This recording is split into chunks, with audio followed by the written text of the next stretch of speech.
जिस तरीके से दिल्ली सरकार लोगों को गुमराह करती आ रही है, 2100 रुपये देने का फिर एक जुमला दे दिया गया है और लगभग 11-12 साल से विधवा पेंशन नहीं है, कर्मचारियों को तनख्वाह नहीं है। जो केजरीवाल जी वायदे कर आए थे कि हम आउटसोर्सिंग को पक्का करेंगे और जो डेली वेजेस वाले हैं उनको हम रोजगार देंगे और उनको पक्का करेंगे, लेकिन केजरीवाल इन सब मुद्दों पर फेल हुए हैं।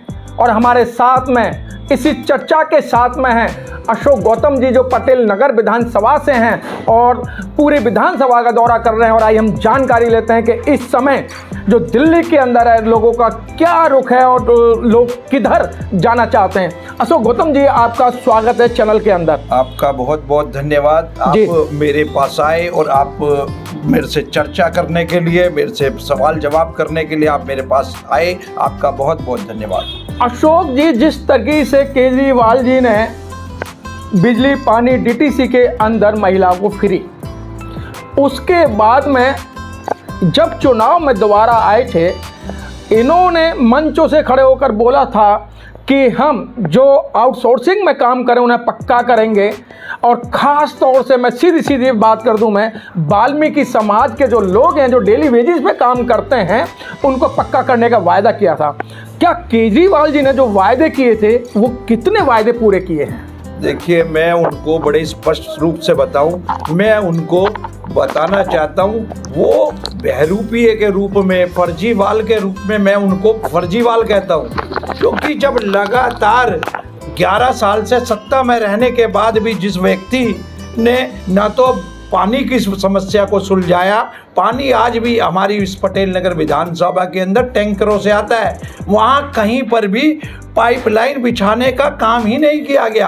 आज फिर 11 साल में जो व्यक्ति कहता है मुझे पैसे की कमी नहीं, और पानी आज भी दिल्ली देश की राजधानी है, उस राजधानी के अंदर पानी के लिए लोग बाग टैंकरों के लिए मारे फिरते हों। और साथ ही साथ मैं बताना चाहता हूँ, चाहे स्कूलों की बात कर लीजिए आप, स्कूलों की हालत, वो कहते हैं हमारा शिक्षा मॉडल 500 स्कूल बनाने का वादा किया था, एक भी स्कूल नहीं बनाया, सिर्फ उनके ऊपर रंग पेंट किया और लीपा पोती करके अगर कोई कमरे बनाए भी उसी स्कूल के अंदर, तो जिस कमरे की कीमत 3 लाख 4 लाख 5 लाख होनी चाहिए, 30 लाख से लेकर 35 लाख रुपए वसूले गए। ये भ्रष्टाचार का जीता जागता नमूना है ये केजरीवाल खुद भी।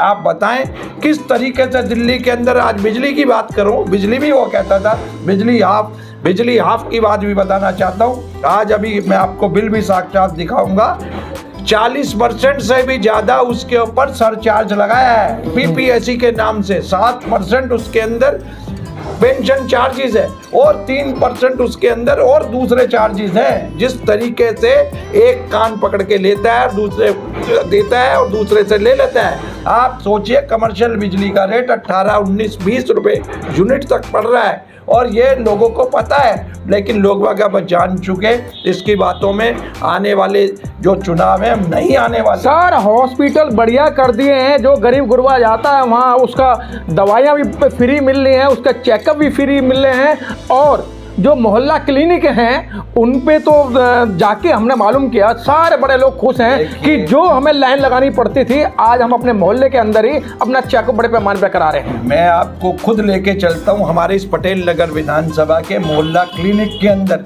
किस तरीके की धोखाधड़ियां हो रही हैं।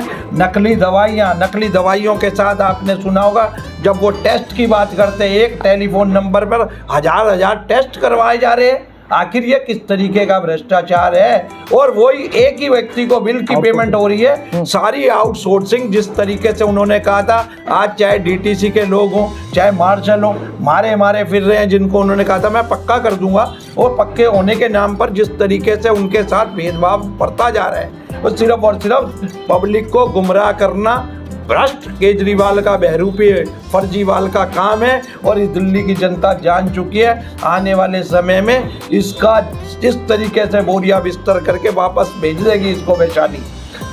अशोक गौतम जी, आप इस चीज़ को नहीं मानेंगे कि जितनी फाइलें केजरीवाल जी ने एलजी के यहाँ भेजी हैं, क्या उन फाइलों को एलजी ने या आपके कथित नेताओं ने उन कामों को नहीं होने दिया है। देखिए, टोटल झूठ पर झूठ बोलना इस केजरीवाल की आदत में शुमार हो चुका है और वैसे ही इनके मंत्री हैं। आप मेरी बात सुनिए, जब इसने अपना शीश महल बनाना था, क्या वो फाइल एलजी को गई थी क्या वो फाइल मोदी को गई थी क्या? वो 52 करोड़ का शीश महल जिसके अंदर 12-12 लाख की टॉयलेट बनाने का काम ये व्यक्ति ने किया है। इतना घिनौना अपराध, 11 लाख रुपए का पर्दे, मार्बल उसके अंदर इंपोर्टेड मार्बल, और किचन के अंदर या उसके अंदर टीवी, और तो और भ्रष्टाचार का नमूना मैं बताता हूँ जीता जागता।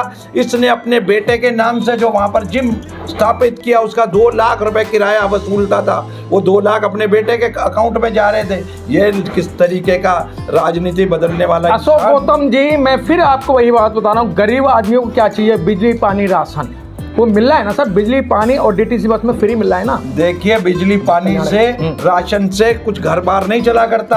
आप सोचिए, लाखों रुपए के बिल मैं दिखाऊंगा आपको, लाखों रुपए के बिल पानी के लोगों के पड़े हैं, और कह रहा है मेरे को अब की बार फिर दोबारा से सरकार में ला दो, मैं आपका पानी का बिल माफ कर दूंगा। अरे अभी भी तो आप सत्ता के अंदर बैठे हो, जब आप सत्ता के अंदर बैठे हो तो आज ही डिक्लेयर कर दो। तो लगातार मैं ये जो बात कर रहा हूँ तो वो सिर्फ इसीलिए कर रहा हूँ कि दिल्ली की जनता परेशान हो चुकी है, थक चुकी है इससे लगातार, क्योंकि ये रोज सर आप देख रहे हो वीडियो वायरल हो रही है, काफ़ी सारी वीडियो वायरल हो रही हैं। सारी महिलाएं कहती हैं केजरीवाल तो हमारा भगवान है, केजरीवाल तो हमारा बेटा है, कभी बेटा ने हमारी ऐसी सेवा नहीं करी, तीर्थ स्थानों पर बसें लेके जा रहा है, और अब मेरे बेटा ने 2100 रुपये देने की बात करी है। अब मैं किसी बहू और किसी बेटे के सामने आप नहीं फैलाऊंगी। देखिए, ये आप अच्छी बात कर रहे हैं, बहुत अच्छी बात कर रहे हैं। ये आखिर ये क्यों सोया हुआ था? ये केजरीवाल जो बुजुर्गों की पेंशन देने का मामला था, अगर देता तो उन्हीं की पेंशन ही चालू कर देता तो लगता कि ये दिल्ली के लोगों का हितैषी है। ये अब नए झूठे वादे करके लोगों को बहकाने के अलावा कुछ नहीं कर रहा। ये मैं पूछना चाहता हूँ, लोकसभा चुनाव में भी इसने कहा था मैं 1000 रुपये प्रत्येक महिला को दूंगा, फार्म भरवाए, एक भी महिला को आज तक 1000 रुपए दिए क्या? पंजाब में भी इसी तरीके से ये वादा करके आया था, आज तक पंजाब में किसी महिला को 1 रुपया नहीं दिया। तो ये सीधा साधा जीता जागता नमूना है, जो कहता था ना बंगला लूंगा, ना गाड़ी लूंगा, ना कार लूंगा, ना सिक्योरिटी लूंगा, और उसने इन सारी चीज़ों की हदें पार कर वो नमूना पेश किया। मैं पूछना चाहता हूँ, शराब नीति क्या किसी ने मांगी थी क्या? शराब नीति जिसके ऊपर ये केजरीवाल और इसके मंत्री जेल गए, संजय सिंह जेल गया, मनीष सिसोदिया जेल गया, क्या किसी दिल्ली वाले ने मांगी थी क्या? शराब पीने वाले होंगे, बहुत होंगे, मैं इसमें इनकार नहीं करता।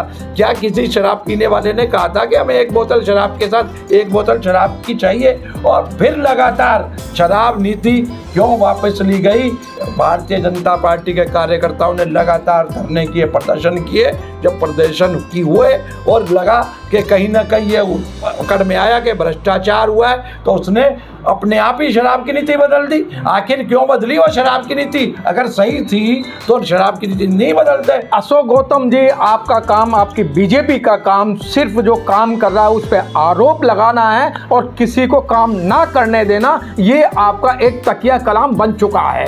मैं आपको बताना चाहता हूं, अभी तक जो व्यक्ति ये कहता है कि मैं एलजी मेरे को काम नहीं करने दे रहा, मोदी मेरे को काम नहीं करने दे रहा, अगर मैं कह रहा हूँ वैसे तो जनता समझदार हो चुकी है, किसी भी रूप में अगर आती है सिर्फ झगड़े करने के अलावा, मोदी सरकार हो, एलजी हो, वो तो फिर नहीं काम करने देंगे। अगर काम नहीं करने देंगे तो जनता समझदार है, वो कहती है हमें रोज रोज की ये लड़ाईबाजी में, क्योंकि बहानेबाजी है, झगड़ा नहीं है। ये शीला दीक्षित की सरकार थी, उस वक्त अटल बिहारी वाजपेयी जी थे, तो कभी कुछ झगड़ा हुआ? कभी आज तक एलजी का नाम ही नहीं सुना था हमने। अब रोज एलजी की जान के पीछे पड़ी रहती है, क्योंकि उन्हें बहाने बनाने हैं, और दिल्ली की जनता जान चुकी है और उसने तय कर लिया है, अब नहीं सहेंगे, बदल कर रहेंगे। ये जनता की आवाज है। अब नहीं सहेंगे, बदल कर रहेंगे, बीजेपी का नारा है। हालांकि केजरीवाल जी जो वायदे किए थे वो सारे वादों में फेल हुए। डीटीसी की बात करें और हम सबसे बड़ी बात कहते हैं, जो इन्होंने चुनाव निशान झाड़ू का लिया था, तो वाल्मीकि समाज और दलित समाज को बड़े पैमाने पर गुमराह किया। आज भी दलित समाज के जो वर्कर हैं, जो दलित समाज के जो कर्मचारी हैं, 20-20, 25-25 साल से काम कर रहे हैं, उनकी तरफ सोचने का कोई काम नहीं किया है। केजरीवाल जी के सारे वादे झूठे निकले, क्योंकि इनको जो झाड़ू इन्होंने चुनाव चिन्ह लिया था वो दलित समाज के वर्गों का ही झाड़ू लिया था, लेकिन उनके बारे में, उनको पक्का करने के बारे में नहीं सोचा।